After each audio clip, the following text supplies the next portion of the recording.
Cat and Mouse in Partnership. From Grimm's Fairy Tales, by Jacob and Wilhelm Grimm. A certain cat had made the acquaintance of a mouse, and had said so much to her about the great love and friendship she felt for her, that at length the mouse agreed that they should live and keep house together. "But we must make a provision for winter, or else we shall suffer from hunger," said the cat. "And you, little mouse, cannot venture everywhere, or you will be caught in a trap some day." The good advice was followed, and a pot of fat was bought, but they did not know where to put it.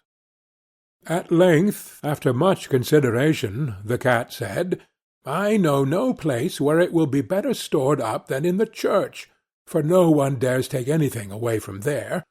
We will set it beneath the altar, and not touch it until we are really in need of it." So the pot was placed in safety, but it was not long before the cat had a great yearning for it, and said to the mouse, "I want to tell you something, little mouse. My cousin has brought a little son into the world, and has asked me to be the godmother. He is white with brown spots, and I am to hold him over the font at the christening.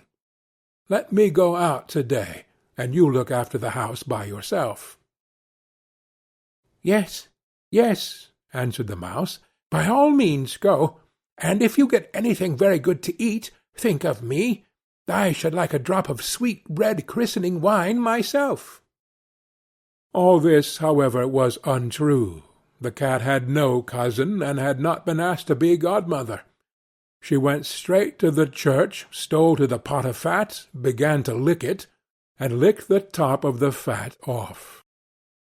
Then she took a walk upon the roofs of the town, looked out for opportunities, and then stretched herself in the sun, and licked her lips whenever she thought of the pot of fat, and not until it was evening did she return home.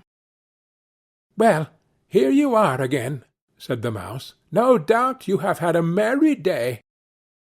"All went off well," answered the cat. "What name did they give the child?" "Top off," said the cat, quite coolly. "Top off!" cried the mouse. "That is a very odd and uncommon name. Is it a usual one in your family?" "What does it matter?" said the cat. "It is no worse than Crumb-stealer, as your godchildren are called." Before long the cat was seized by another fit of yearning. She said to the mouse, "You must do me a favour, and once more manage the house for a day alone. I am again asked to be a godmother, and as the child has a right ring round its neck, I cannot refuse." The good mouse consented, but the cat crept behind the town walls to the church, and devoured half the pot of fat. "Nothing ever seems as good as what one keeps to oneself," said she, and was quite satisfied with her day's work. When she went home, the mouse inquired, "And what was the child christened?" "Half-done," answered the cat. "Half-done? What are you saying? I never heard the name in my life. I'll wager anything it is not in the calendar."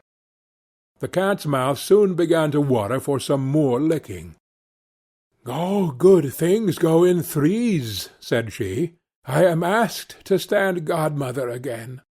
The child is quite black, only it has white paws, but with that exception it has not a single white hair on its whole body.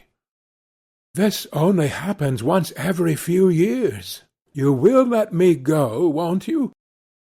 "Top off, half-done," answered the mouse. "They are such odd names, they make me very thoughtful." "You sit at home," said the cat, "in your dark grey fur-coat and long tail, and are filled with fancies. That's because you do not go out in the daytime." During the cat's absence the mouse cleaned the house and put it in order, but the greedy cat entirely emptied the pot of fat. "When everything is eaten up, one has some peace," she said to herself, and well filled and fat she did not return home till night. The mouse at once asked what name had been given to the third child. "It will not please you more than the others," said the cat. "He is called All Gone." "All Gone?" cried the mouse. "That is the most suspicious name of all. I have never seen it in print. All Gone! What can that mean?"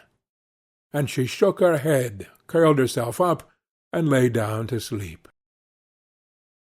From this time forth no one invited the cat to be godmother, but when the winter had come, and there was no longer anything to be found outside, the mouse thought of their provision, and said, "Come, cat, we will go to our pot of fat which we have stored up for ourselves. We shall enjoy that."